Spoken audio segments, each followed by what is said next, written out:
नमोस्तु नमोस्तु नमोस्तु। नमो अरिहंताणम, नमो सिद्धाणम, नमो ऐरियाणम, नमो उवज्जायाणम, नमो लोये सव्यसाहुणम। वंदितु सव्यसिद्धे ध्रुवमचलमणो अमं गदिं पते। वोचामि समय पाहुड़ मृणमो सुध केवली भणिदम। नमः समय साराय स्वानुभूत्या चकासते चित स्वभावाय भावाय सर्वभावांतरच्छिदे। जिन स्वानुभूति से खिरी मम स्वानुभूति मधिगिरी। श्री विमल धारा जैन श्रुत आनंद अमृत से भरी। समता प्रवाह बहावती रागादि विकल्प तोड़ी के। माँ सरस्वती प्रतिभाव वंदन दृष्टि निज में जोड़ी के।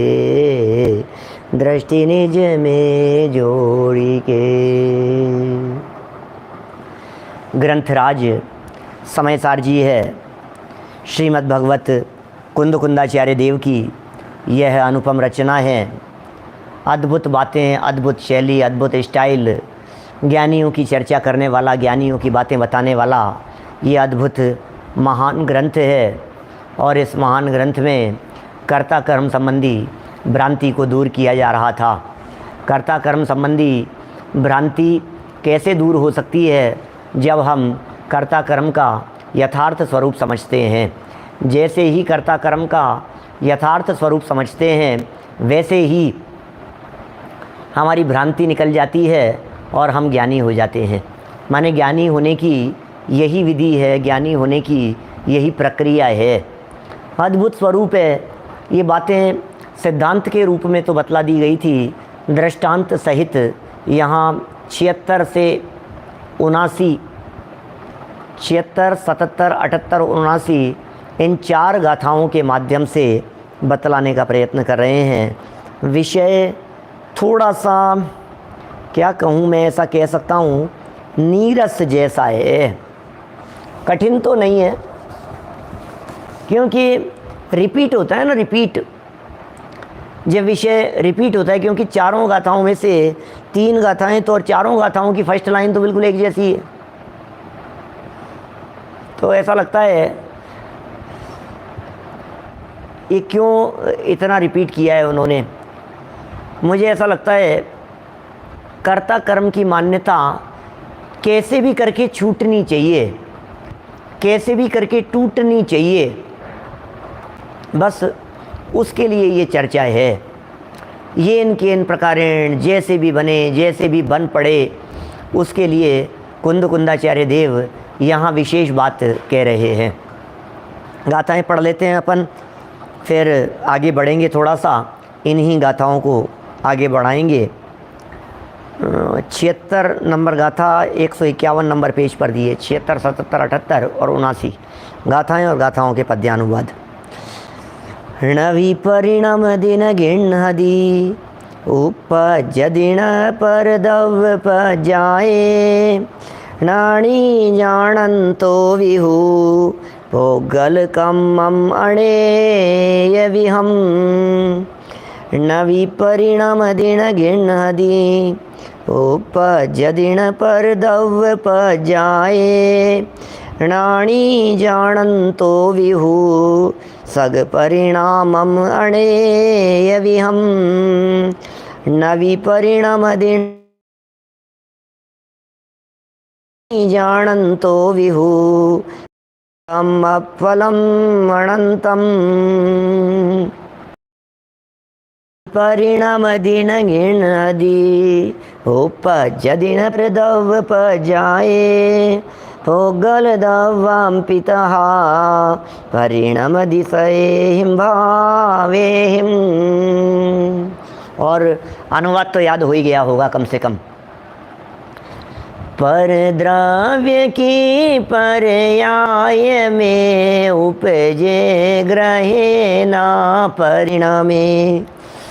बहुभांति पुद्गल कर्म को ज्ञानी पुरुष जाना करे। पर द्रव्य की पर्याय में उपजे ग्रहे ना परिणामे। बहुभांति निज परिणाम सब ज्ञानी पुरुष जाना करे। पर द्रव्य की पर्याय में उपजे ग्रहे ना परिणामे। पुद्गल कर्म का अनंत फल ज्ञानी पुरुष जाना करे। पर द्रव्य की पर्याय में उपजे ग्रहे ना परिणामे। इस ही तरह पुद्गल धरव निज भाव से ही परिणामे। क्या कह रहे हैं भाई साहब? अरे तुम परद्रव्य के कर्ता कैसे हो सकते हो भाई?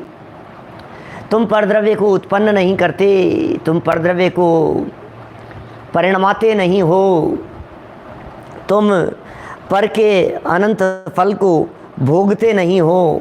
क्या उत्पन्न नहीं करते, परिवर्तित नहीं करते, और तुम पर को प्राप्त भी नहीं कर सकते। प्राप्य, विकारी और निवृत्त, ये तीन कर्ता के कर्म होते हैं। और सुंदर चर्चा है, न्याय तो है ही, न्याय और सिद्धांत का अद्भुत सुमेल है यहाँ। ये एक द्रव्य दूसरे द्रव्य का कर्ता धर्ता नहीं है, ये सिद्धांत है। और चूँकि वो परद्रव्य को प्राप्त नहीं करता, चूँकि वो परद्रव्य को उत्पन्न नहीं करता, चूँकि वो परद्रव्य को परिणमाता नहीं है, इसलिए करता नहीं है, ये न्याय है। क्या क्या कह रहे हैं भाई साहब? न्याय, क्या न्याय के साथ में सिद्धांत को प्रस्तुत कर रहे हैं। बड़ी अद्भुत ही शैली का यहाँ प्रयोग किया है। हमने मूल गाथाएं पढ़ ली थी और टीका से हम आगे बढ़ रहे हैं। विषय वस्तु कितनी सरल है, बस एक एक पॉइंट बदला है। असली बात तो ये कही है, ज्ञानी पुरुष जाना करे, ज्ञानी पुरुष जाना करे, ज्ञानी पुरुष जाना करे, ज्ञानी पुरुष जाना करे, बस बस बस। ज्ञानी पुरुष तो, ज्ञानी भगवान आत्मा तो, ज्ञानी चेतन तत्व तो बस जानने का ही काम किया करता है, और बाकी सब कुछ ज्ञान का विषय मात्र बनते हैं। वो तो अपने ज्ञान का कर्ता होता है ज्ञायक। तो तीन बातें कह दी, पुद्गल कर्म, अपने परिणाम और कर्म का फल। तीन गाथाओं में, शुरू की तीन गाथाओं में जीव पर का कर्ता नहीं है, ये बात सिद्ध की। और चौथी गाथा में पुद्गल भी अन्य द्रव्य का कर्ता नहीं है, ये बात कही गई। माने जीव तो पर का कर्ता होता ही नहीं है, पुद्गल भी पर का कर्ता नहीं होता है। सुंदर मार्मिक प्रकरण है। देखिए टीका से बढ़ते हैं, पेज नंबर 152 पर नीचे अंतिम पैराग्राफ। प्राप्य, विकार्य और निर्वृत्य रूप, निर्वर्त्य, प्राप्य, विकार्य, निर्वर्त्य रूप व्याप्य लक्षण वाले पुद्गल के परिणाम रूप कर्म माने कार्य में पुद्गल द्रव्य स्वयं अंतर्व्यापक होकर आदि, मध्य और अंत में व्याप्त होकर उसे ग्रहण करता हुआ, उस रूप परिणमन करता हुआ और उस रूप उत्पन्न होता हुआ उस पुद्गल परिणाम को करता है। अब ये एकदम तो पढ़ो तो ऐसे लगे हे भगवान। और थोड़ा सा और आगे बढ़ दूँ ना मैं, कंटिन्यू अभी 3 मिनट तक ये टीका पढ़ता रहूँ आपके सामने, तो आपको लगेगा हे भगवान, हे प्रभु, ये क्या कह दिया है? इस प्रकार पुद्गल द्रव्य से किए जाने वाले पुद्गल परिणाम को जानता हुआ भी ज्ञानी जिस प्रकार मिट्टी स्वयं घड़े में अंतर्व्यापक होकर आदि, मध्य और अंत में व्याप्त होकर घड़े को ग्रहण करती है, घड़े के रूप में परिणमित होती है और घड़े के रूप में उत्पन्न होती है। उसी प्रकार ज्ञानी स्वयं अंतर्बाह्य परद्रव्य के परिणाम में अंतर्व्यापक होकर आदि मध्य और अंत में व्याप्त होकर उसे ग्रहण नहीं करता, उस रूप परिणमन नहीं करता और उस रूप उत्पन्न नहीं होता। इस प्रकार यद्यपि ज्ञानी पुद्गल कर्म को जानता है, तथापि प्राप्य, विकार्य और निवृत्य ऐसे व्याप्य लक्षण वाले परद्रव्य के परिणाम रूप कर्म को न करने वाले ज्ञानी को पुद्गल कर्म के साथ कर्ता कर्म भाव नहीं है। ऐसा माथा पकड़ लेता है व्यक्ति, हाथ जोड़ लेता है और कुछ नहीं पल्ले पड़ रहा, कुछ नहीं पल्ले पड़ रहा। हर्षवर्धन जी साहब, ऐसा लग रहा है हे भगवान, अभी तो ये 76 की हुई है ये टीका, फिर ऐसे 77 की भी इसी तरह, 78 भी इसी तरह से। चलो कोई बात नहीं, धीरे धीरे समझते हैं, धीरे धीरे पढ़ते हैं, चिंता नहीं करें, विकल्प नहीं करें, है ना। अपन सब साथ में मिलकर के इस पर पार पा जाएंगे। पहले प्राप्य, विकार्य और निर्वृत्य समझ लीजिए क्या है। प्राप्य, विकार्य, निर्वृत्य, तीनों शब्दों का अर्थ समझ लीजिए। जयचंद जी छाबड़ा साहब ने भावार्थ में उसको खूब खोला है। खोला क्या है, उसका स्पष्टीकरण किया है। अमृतचंद्राचार्य देव ने भी किया है। प्राप्य शब्द प्राप्त करने योग्य, जो प्राप्त किया जाए वो प्राप्य है। तो परद्रव्य इस जीव का प्राप्य नहीं हो सकता है क्या? माने परद्रव्य प्राप्य नहीं है। विकार्य, विकार्य, विकार्य कहते हैं, ये विकार्य है, विकार्य। विशेष कार्य को विकार्य कहते हैं, माने परिणमन, परिवर्तन, ये विकार्य कहलाता है।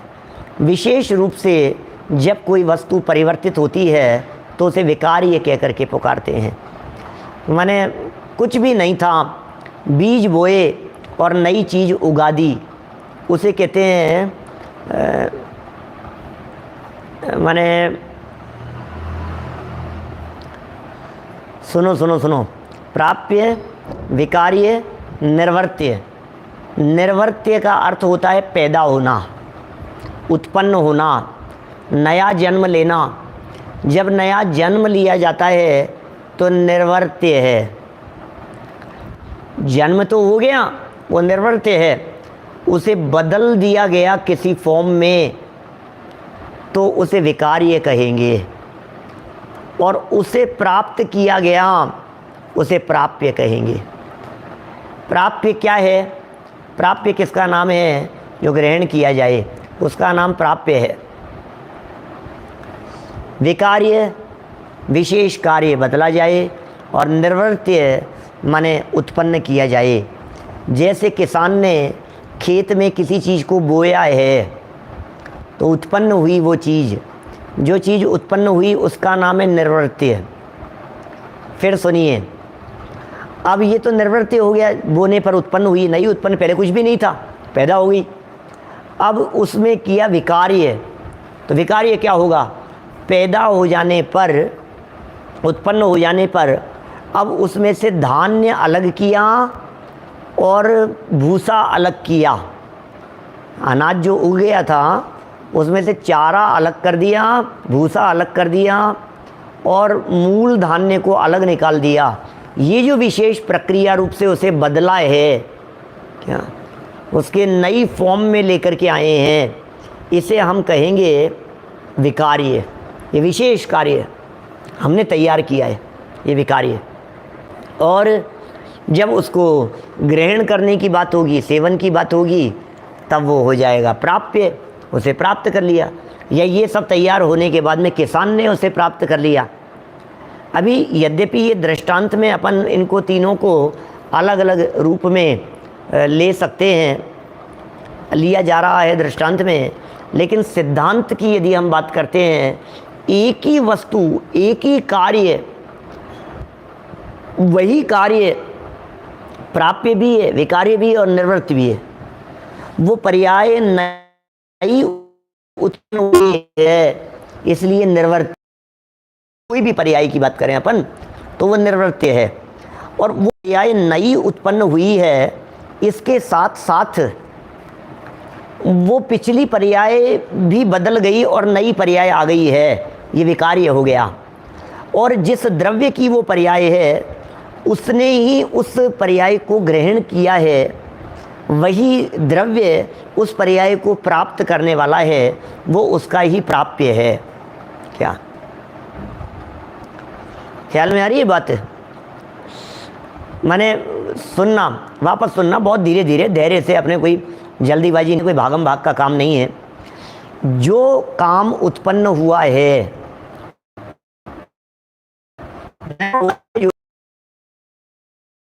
के कर्म 3 प्रकार के हैं, या कहता है कि मैंने ये किया है, तो उससे यदि आप चर्चा करेंगे तो 3 बातें निकल करके सामने आएगी। 3 में से कोई ना कोई एक बात सामने आएगी। जब भी कोई कर्ता ये कहता है ना कि मैंने किया है, मैंने किया है, तो बोले तुमने क्या किया है?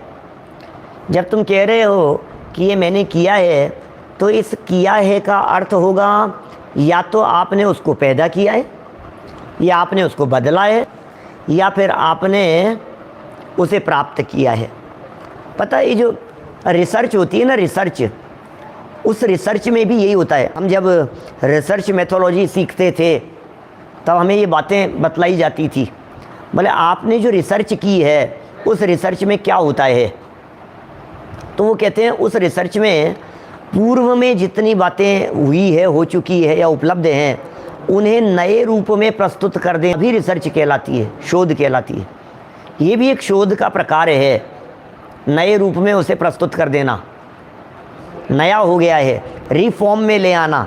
जैसे हलवाई लोग तो बहुत करते हैं, उनमें तो क्या होता है, जो मिठाई बच जाती है ना, माताएं बहनें भी करती हैं घर में, वो भी तो हलवाई ही हैं।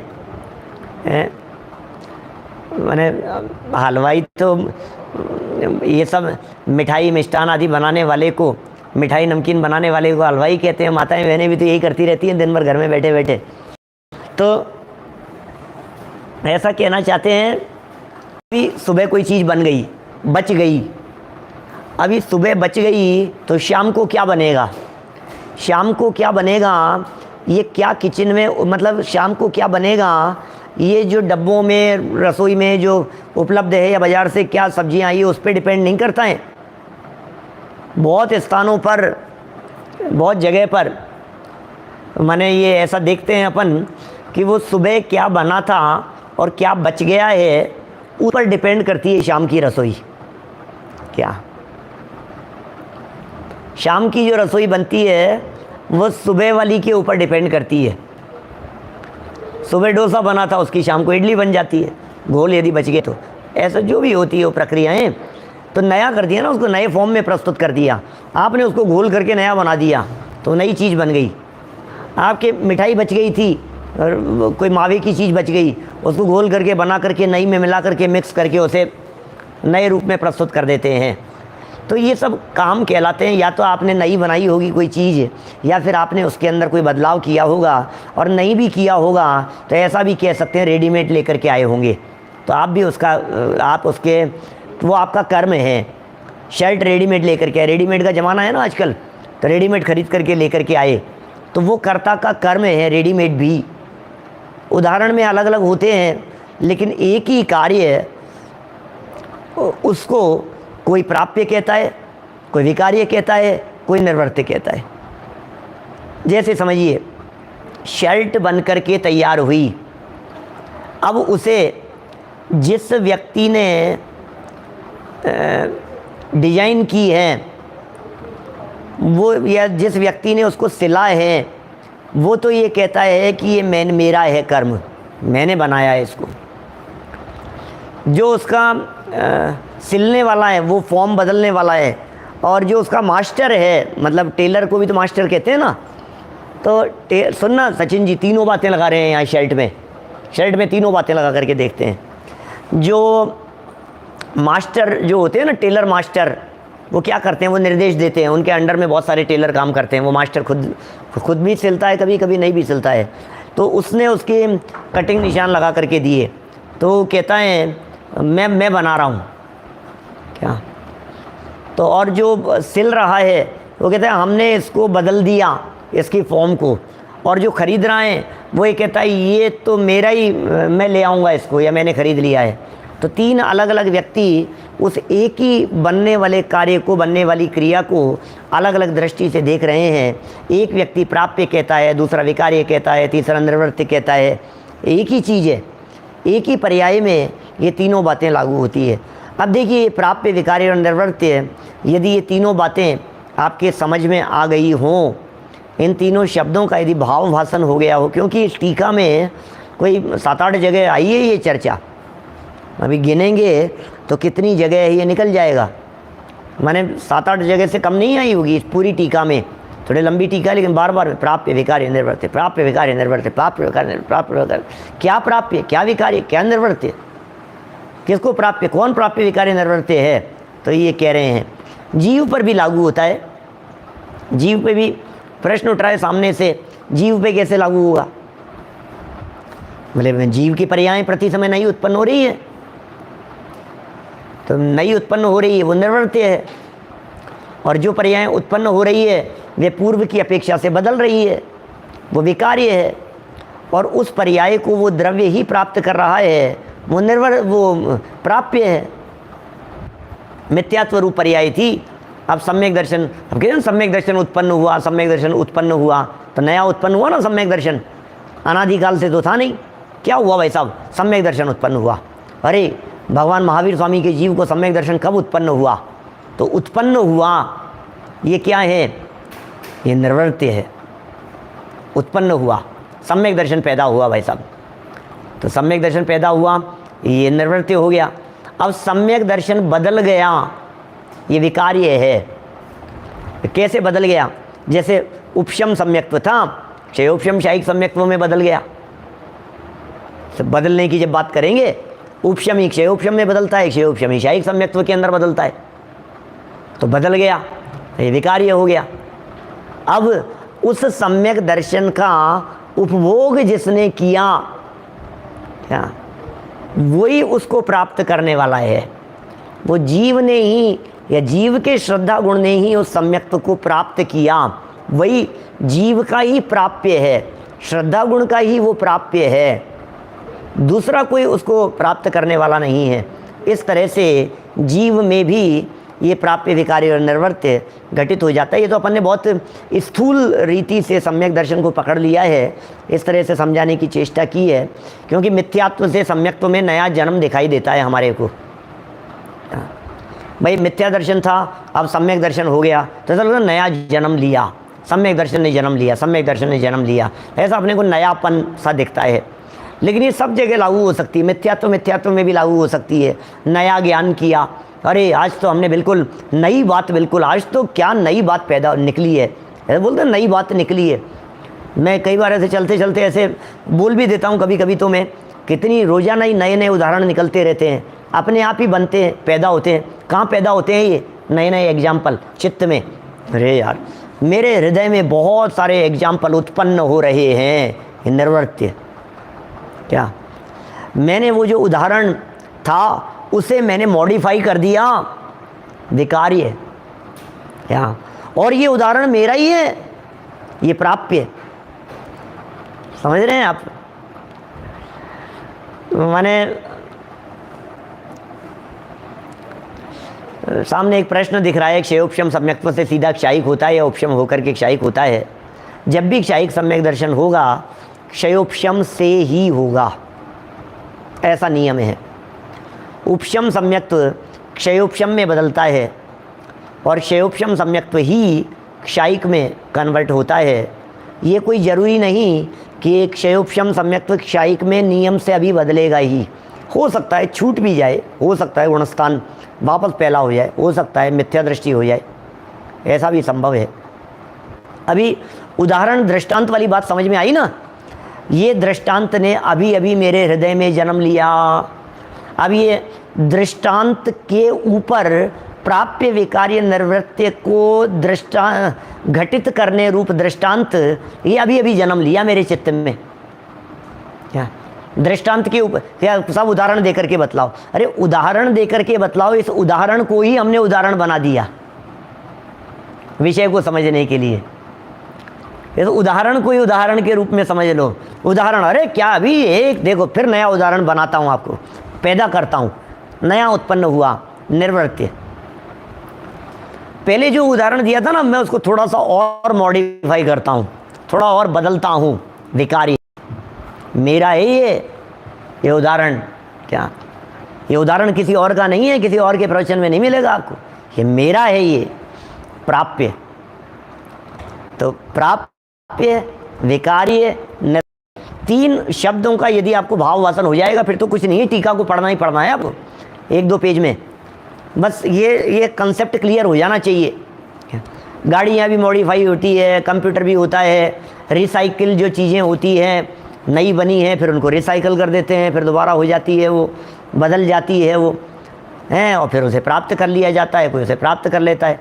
मैंने दुनिया में कर्म को 3 प्रकार के कह सकते हैं। कर्ता का कर्म 3 ही प्रकार का होता है, प्राप्य, विकारी और निर्वृत्य। इन 3 के अलावा आप दुनिया के किसी भी काम को देख, क्या कुछ भी करते हो आपने भोजन बनाया तो आपने क्या किया है?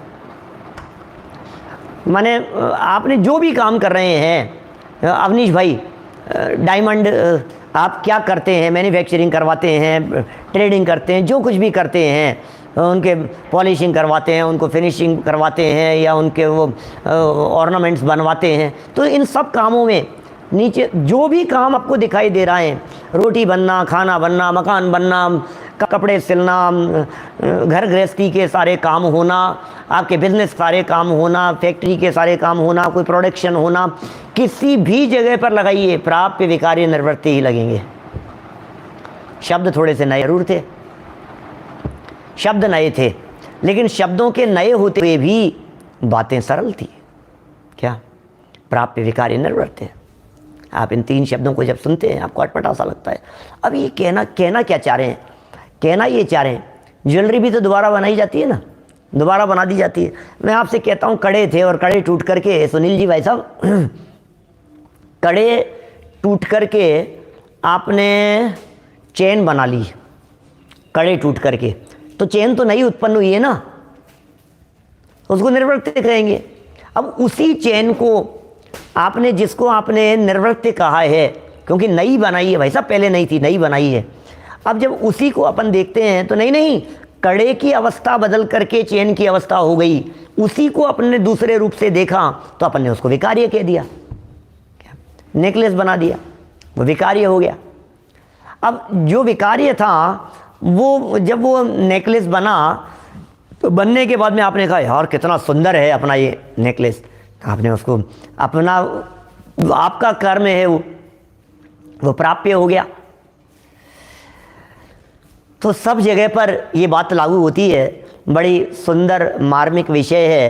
अब आप सुबह से शाम तक देखना कि आज हमारे द्वारा हो रहे इन सब कार्यों में कब प्राप्य था, कब विकार्य था और कब निर्वृत्ति हो गया। प्रदीप पाटनी जी साहब, रमेश बुरीचा जी, अब आपके ऊपर निर्भर करता है ये। मैंने अभी पिछले आधे घंटे में आपको प्राप्य, विकार्य और निर्वृत्ति को समझाने का प्रयत्न किया है। क्या टुडेज होमवर्क है ये, क्या आज का होमवर्क है धर्मचंद जी साहब, ये हो रहा है, काम कर रहे हैं। अब ये कहना चाह रहे हैं तुम परद्रव्य में, अब जो कंसेप्ट था ये प्राप्य, विकार्य, निर्वृत्ति तो बतला दिया, तो फिर घड़ा जो है ये कुम्हार ने बनाया है ना, ये उसने बनाया है ना, रोटी बाई बनाती है ना, गाड़ी ड्राइवर चलाता है ना, टेलर कपड़े सिलता है ना, कारपेंटर फर्नीचर बनाता है ना। प्राप्य, विकार्य, निर्वृत्ति की चर्चा चल रही है, ये सब करते हैं ना ये सब काम। अरे नहीं भाई, यही तो समझा रहे हैं, जो जिसको उत्पन्न करे वो उसका कर्ता हो सकता है, जो जिसको विकार्य रूप करे वो उसका कर्ता हो सकता है, जो जिसे प्राप्त करे वो उसका कर्ता हो सकता है। माने कर्ता के कर्म 3 रूप में होते हैं, चूँकि ये आत्म तत्व, चूँकि ये चेतन भगवान आत्मा, चूँकि ये ज्ञायक तत्व न तो पुद्गल द्रव्यों को उत्पन्न कर सकता है, न पुद्गलों को परिणमा सकता है, और न पुद्गलों को प्राप्त कर सकता है, ये अमूर्तिक आत्मा मूर्तिक पुद्गलों को ग्रहण कैसे करे, प्राप्त कैसे करे? क्या ये अमूर्तिक आत्मा, आत्मा अमूर्तिक, पुद्गल द्रव्य मूर्तिक, यह अमूर्तिक आत्मा मूर्तिक पुद्गल द्रव्यों को ग्रहण कैसे करेगा? जब अमूर्तिक आत्मा पुद्गल द्रव्यों को ग्रहण नहीं कर सकता तो ये पुद्गल द्रव्य इस आत्मा का प्राप्य नहीं हो सकता। जब ये अमूर्तिक आत्मा, चेतन ज्ञायक आत्मा परद्रव्य को परिणमा नहीं सकता पुद्गल द्रव्य को, तो हमारा वो विकार्य कैसे हो सकता है? जब हम किसी भी परद्रव्य को उत्पन्न नहीं कर सकते तो फिर वो हमारा निर्वृत्त कैसे हो सकता है? न हम उसे प्राप्त कर सकते हैं, न हम उसे बदल सकते हैं, न हम किसी परद्रव्य को उत्पन्न कर सकते हैं। क्या? तो परद्रव्य की पर्याय में, परद्रव्य की पर्याय में उपजे ग्रहे न परिणमे, उपजे निर्वृत्य, ग्रहे प्राप्य, परिणमे विकार्य। परद्रव्य की पर्याय में उपजे ग्रहे न परिणमे, बहुभांति पुद्गल कर्म को ज्ञानी पुरुष जाना करे। जानते हैं ज्ञानी? तो मैं समझता हूँ ये 76 नंबर गाथा यदि आपको अच्छे से स्पष्ट हो गई होगी, प्राप्य, विकार्य और निर्वर्त्य, तो फिर ये सारी बातें, पूरा कंसेप्ट आगे का आपको बहुत अच्छे से 77, 78, 79 सब गाथाएं ऐसे क्लियर हो जाएगी, हो ही गई होगी, मुझे ऐसी उम्मीद है। देखिए पढ़ता हूँ, अब धीरे धीरे से पढ़ता हूँ। इतना समझा देने के बाद अब जो लोग देरी से जुड़ते हैं, देरी से आते हैं, मैं उनसे कहना चाहता हूँ भाई समय से आओ, क्या राइट टाइम पर आओ, क्या हमसे 2 मिनट पहले आकर के बैठो, कोई चीज़ छूटे नहीं। शुरू के 10 मिनट का प्रकरण यदि छूट गया तो पता नहीं उस 10 मिनट के अंदर क्या कैसे किस तरह से समझा दिया गया, वो विषय निकल गया। अधूरा ज्ञान सदा नुकसान। अपने को हमेशा टाइम पर ही उपस्थित होना चाहिए। देखिए सुबह ठीक 9:20 पर और रात को ठीक 8 बजे भारतीय समय। देखिए और फिर बाकी जो और जो एक्स्ट्रा जो चलते हैं वो तो चलते ही हैं सब। चलिए प्राप्य, विकार्य और निर्वृत्य रूप व्याप्य लक्षण वाले 152 नंबर पेज पर, प्राप्य, विकार्य और निर्वृत्य रूप व्याप्य, व्याप्य किसे कहते हैं? कर्म को व्याप्य कहते हैं और कर्ता व्यापक होता है। फिर लिख लीजिए, नोट कर लीजिए देवेंद्र शास्त्री जी, व्याप्य कर्म है और व्यापक कर्ता है। कर्ता व्यापक होता है, कर्म व्याप्य होता है। बिल्कुल याद कर लीजिए, याद ही करना पड़ेगा आपको। क्या मैंने आप याद कर लीजिए, पक्का कर लीजिए इस चीज़ को। प्राप्य, विकार्य, निर्वर्त्य, क्या इन तीनों शब्दों का अर्थ पक्का कर लीजिए। और व्याप्य कहते हैं कर्म को और व्यापक कहते हैं कर्ता को। व्याप्य व्यापक पीछे 75 नंबर गाथा की टीका में हमने विस्तार से आप लोगों को क्लियर कर दिया था। उसका भाव भाषण तो आपको होना ही चाहिए। सुदीप जी वापस बोल देता हूँ एक बार। कर्म को व्याप्य कहते हैं, या जो व्याप्य होता है वो कर्म है, जो व्याप्य होता है वो कर्म है, जो व्यापक होता है वो कर्ता है। इसलिए व्याप्य कर्म और व्यापक कर्ता, और व्याप्य व्यापक संबंध जहाँ होता है वहीं कर्ता कर्म संबंध होता है। ये क्लियर हो गई बात। देखिए व्याप्य लक्षण वाले, चूंकि ये कर्म है, प्राप्य भी कर्म है, विकार्य भी कर्म है, निर्वर्त्य रूप ये भी कर्म है, इसलिए व्याप्य इनका लक्षण है। ये व्याप्य लक्षण वाले पुद्गल के परिणाम रूप कर्म। अब पुद्गल के परिणमन रूप कर्म की यदि बात करो, पुद्गल का परिणाम प्राप्त करना, पुद्गल का परिणाम उत्पन्न होना, पुद्गल का परिणाम बदलना, इनमें पुद्गल द्रव्य स्वयं अंतर व्यापक होकर के, इसमें व्यापक कौन है? पुद्गल का जो परिणाम है, पुद्गल का जो परिणमन है, उस पुद्गल के परिणमन में व्यापक कौन है? तो बोले उसमें तो पुद्गल ही व्यापक है। उसे ग्रहण करता हुआ देखो आदि मध्य और अंत में व्याप्त होकर, वही व्याप्त होता है, आदि में भी, मध्य में भी और अंत में भी व्याप्त होकर उसे ग्रहण करता हुआ उस रूप परिणमन करता है। पुद्गल द्रव्य ही उसे प्राप्त करता है, पुद्गल द्रव्य ही उसे ग्रहण करता है, पुद्गल द्रव्य ही उसे परिणमन करता है और उस रूप ही उत्पन्न होता हुआ उस पुद्गल परिणाम को करता है। बोलो, जो भी पुद्गल द्रव्य का परिणमन हुआ, पुद्गल द्रव्य में जो उत्पन्न हुआ, पुद्गल द्रव्य में जो परिवर्तन हुआ और पुद्गल के उस कार्य को जिसने प्राप्त किया, बोले कौन व्यापक है इन सब में? बोले पुद्गल, इसलिए पुद्गल ही उनका करता है। ये थोड़ी सी सैद्धांतिक बात हो गई, लेकिन पिछले आधे घंटे में जो हमने आपको क्लियर किया है, यदि आप उसे ध्यान में रख करके इन बातों को देखेंगे तो सारी बात आपको पानी की तरह क्लियर हो जाएगी। अब उदाहरण इस प्रकार पुद्गल द्रव्य से किए जाने वाले पुद्गल परिणाम को, पुद्गल द्रव्य से किए जाने वाले, पुद्गल द्रव्य से किए जाने वाले पुद्गल परिणाम को जानता हुआ भी ज्ञानी, पुद्गल से किए जा रहे हैं उसे जानता हुआ भी ज्ञानी, जिस प्रकार मिट्टी स्वयं घड़े में अंतर्व्यापक होकर पुद्गल परिणाम को जान रहा है, पुद्गल के परिणमन को जान रहा है। ज्ञानी तो सदाकाल जानता ही है, ज्ञानी तो जानने का ही काम करता है। ज्ञान क्रिया ज्ञानी करे, जानने के अलावा करेगा क्या ये आत्मा? ऐसा जानने पर भी जिस प्रकार मिट्टी स्वयं घड़े में अंतर्व्यापक होकर के, घड़े में कौन व्यापक हो रहा है?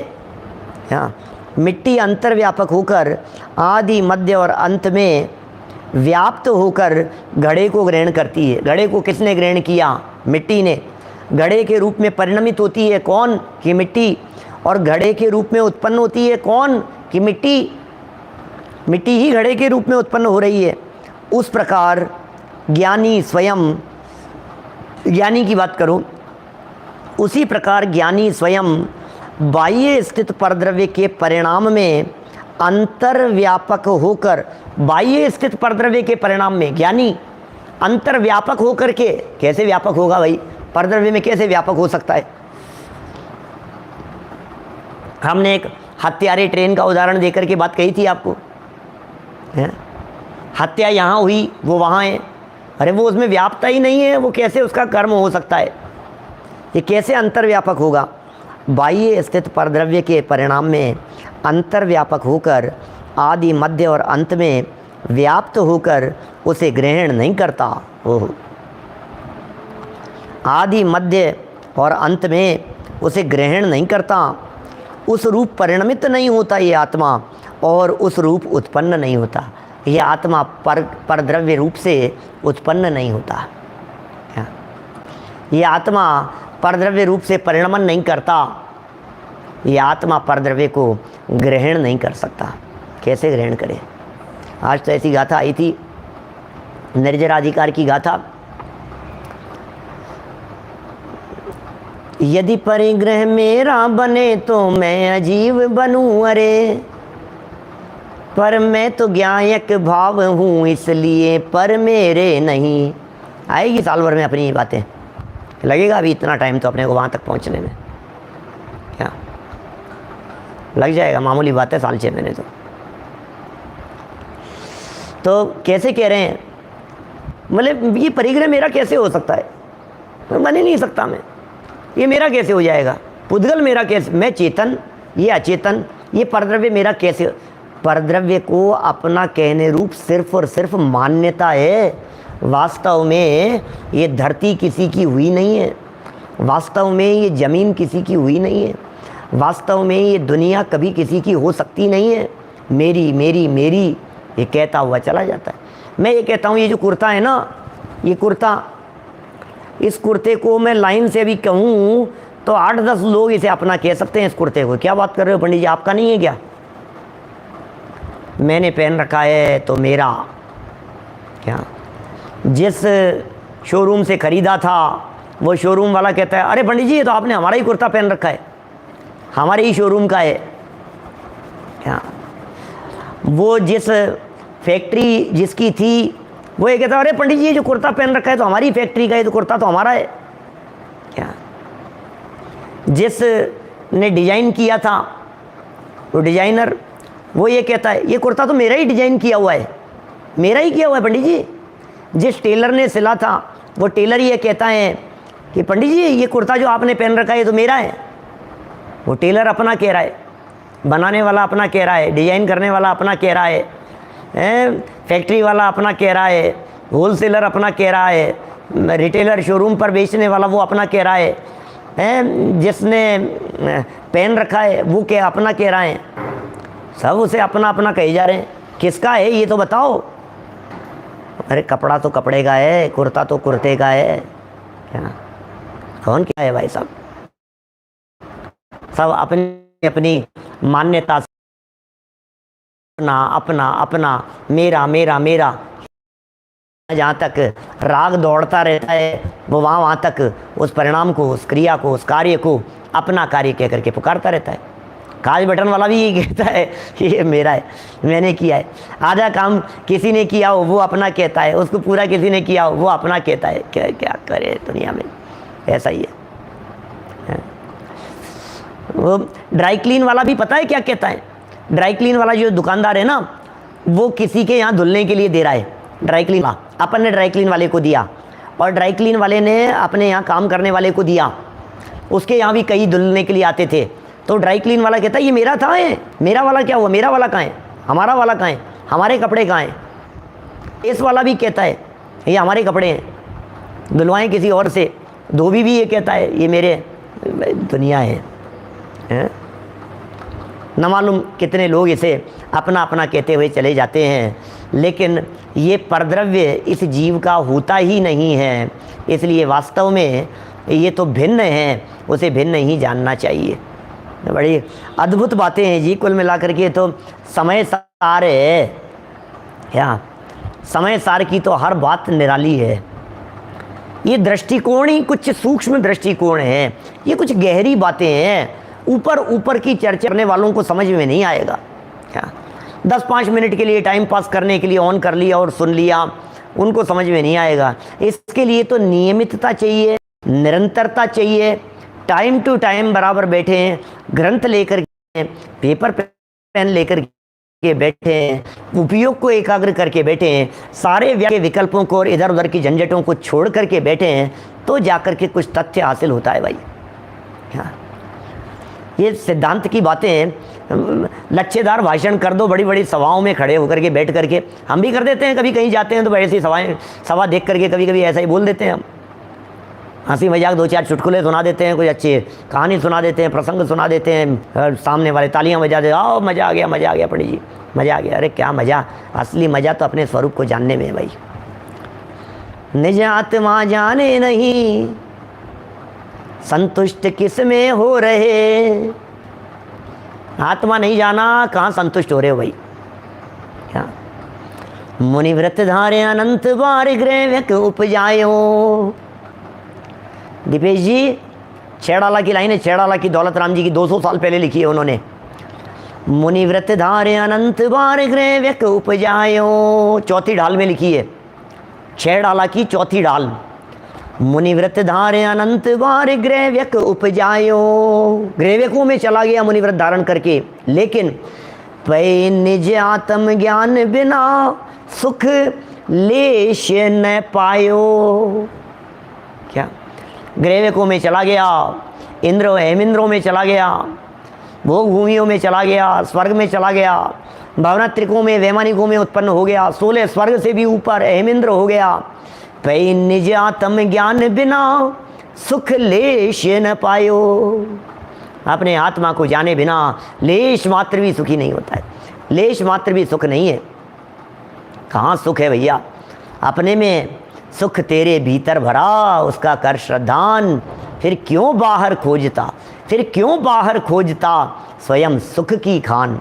महेंद्र जी साहब सिवनी वाले, बोलो, क्यों बाहर खोजता है, क्यों बाहर तलाशता है, स्वयं सुख की खान है। ओहो, सुख की खान है भैया, कहाँ तलाश रहा है। चलो, न पर को ग्रहण करता है, न पर को माने प्राप्य नहीं करता, पर को परिणमाता नहीं और पर को उत्पन्न करता नहीं।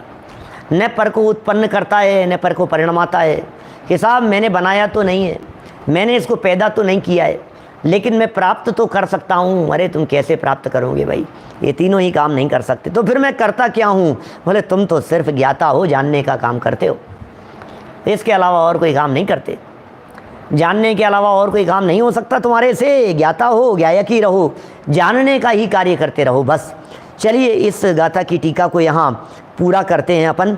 अगली गाथा की टीका कल बढ़ाएंगे, अभी इसको पूरा कर लेवें, 2-4 लाइनें अपनी बची है। 153 नंबर पेज पर सेकंड लाइन से देखिए, उस प्रकार, जैसे घड़े का एग्जाम्पल दिया है, उस प्रकार ज्ञानी स्वयं बाह्य स्थित परद्रव्य के परिणाम में अंतर्व्यापक होकर आदि में भी नहीं है, मध्य में भी और अंत में भी व्याप्त होकर के उसे ग्रहण नहीं करता। ज्ञानी परद्रव्य को आदि मध्य अंत में व्याप्त होकर ग्रहण नहीं करता, उस रूप परिणमित नहीं करता और उस रूप उत्पन्न नहीं होता। इसलिए यद्यपि ज्ञानी पुद्गल कर्म को जानता है, जानता तो है ज्ञानी, यद्यपि ये बात परम सत्य है कि ज्ञानी पुद्गल कर्म को जानता है, पुद्गल कर्म को जानता है, अनेक प्रकार के पुद्गल कर्मों को जानता है। यहाँ कर्म शब्द का अर्थ कार्य भी लिया जा सकता है, अनेक प्रकार के कार्यों को जानता है और कर्म वर्गणाओं को भी जानते हैं, ज्ञानावर्णी आदि को भी जानते हैं, सबको जानता है। तथापि प्राप्य विकार्य और निर्वृत्य ऐसे व्याप्य लक्षण वाले परद्रव्य के परिणाम रूप कर्म को न करने वाले ज्ञानी का पुद्गल कर्म के साथ कर्ता कर्म भाव नहीं है। प्राप्य विकार्य और निर्वृत्य, इन तीनों का यदि गहराई से भाव जानना हो तो आज के प्रवचन को दोबारा गहराई से सुने, आपको अवश्य उनका भाव वासन होगा। हम सब प्राप्य विकार्य और निर्वृत्य इनके स्वरूप का चिंतन गहराई से करें, फिर कल जो आगे आगामी गाथाओं की ओर टीका बची है इसमें, उस प्रकरण को आगे बढ़ाएंगे। अभिजनवाणी स्तुति। निज निधि निज में बताई, यह अनंत उपकार है, उसके लिए जिन वाणी माँ को वंदना शत बार है, वंदना शत बार है। नमो हरिहंताणम, नमो सिद्धाणम, नमो अय्यरियाणम, नमो जयाणम, नमो लोई सर्वसावणम।